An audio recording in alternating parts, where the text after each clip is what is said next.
Hey guys, welcome back to my channel and I hope you're having a wonderful day.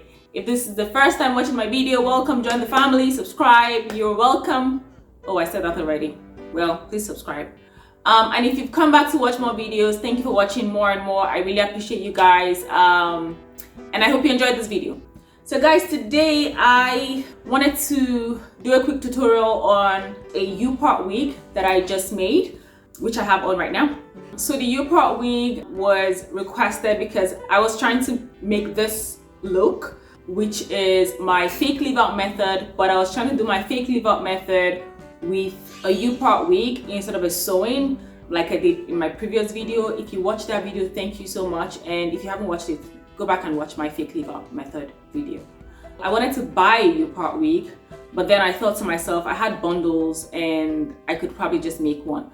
So I went ahead to record the video of me making the UPart wig so you guys can see how that's done in case you wanted to change some of your bundles into UPart wigs.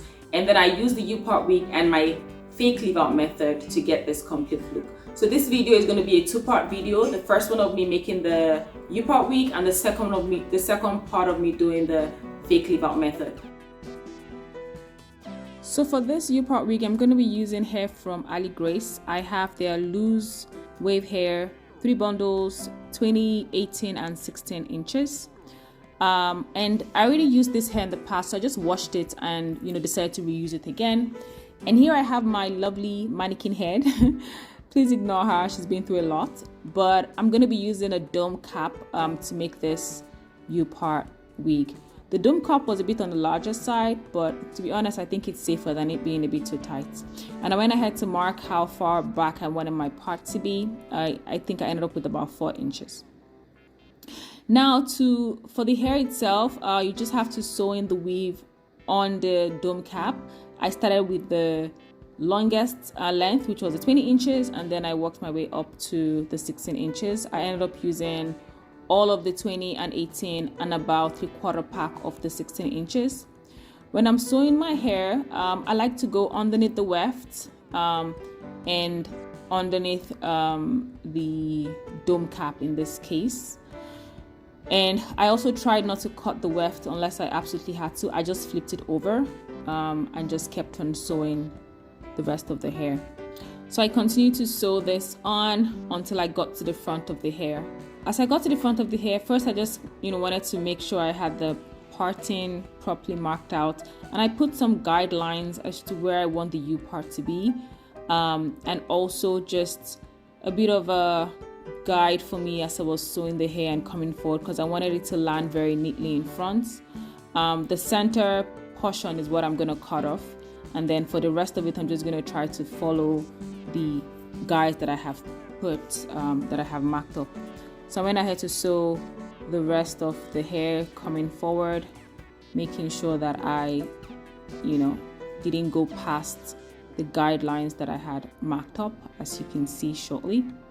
So I put in about 2 more rows of weft to complete the UPart wig, and then I went ahead to cut out the center of the remaining fabric, and the UPart wig was completely done. Now to install this hair, I'm just putting away my fake leave out, which I have done previously, and I have another video showing that. And this is the UPart wig completely done. I cut out that center part, and now I'm just gonna try to wear it and sew it around my hair. Sorry guys, I didn't realize that my camera wasn't really focused on my hair very well here. But if you have a UPart clipping, you can just clip this in, no need to sew it around. But in this case, I went ahead to sew around the leave out and also around the perimeter of my head to make sure that it was snug.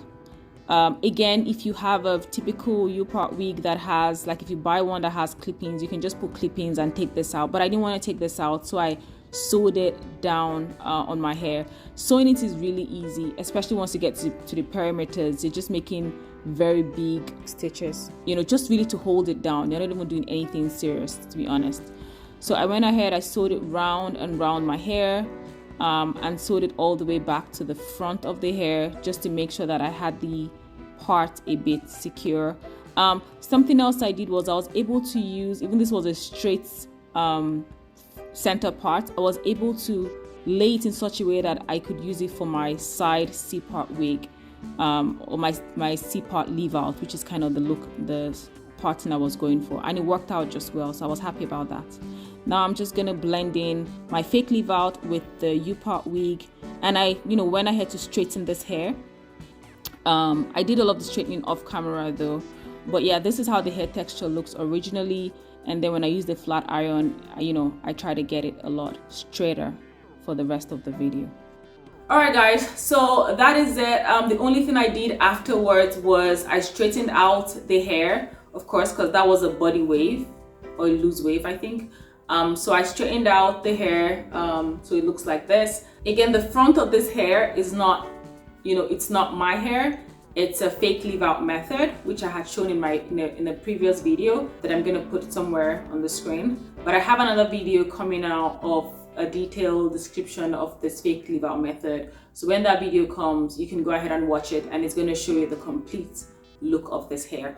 If you have any questions about how I made this hair or the bundles, whatever, let me know. This hair I got from Ali Grace. It's from AliExpress. Overall, I think it's one of my favorite AliExpress hair vendors, that is of decent quality. 120 inch, 116 inch, and 118 inch. So yeah, 20, 18, 16 to get this look. So yeah, I like this.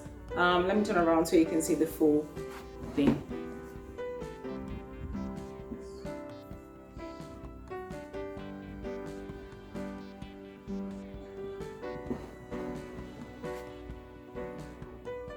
Alright guys, thank you so much for watching, and I will see you in my next video. Bye guys.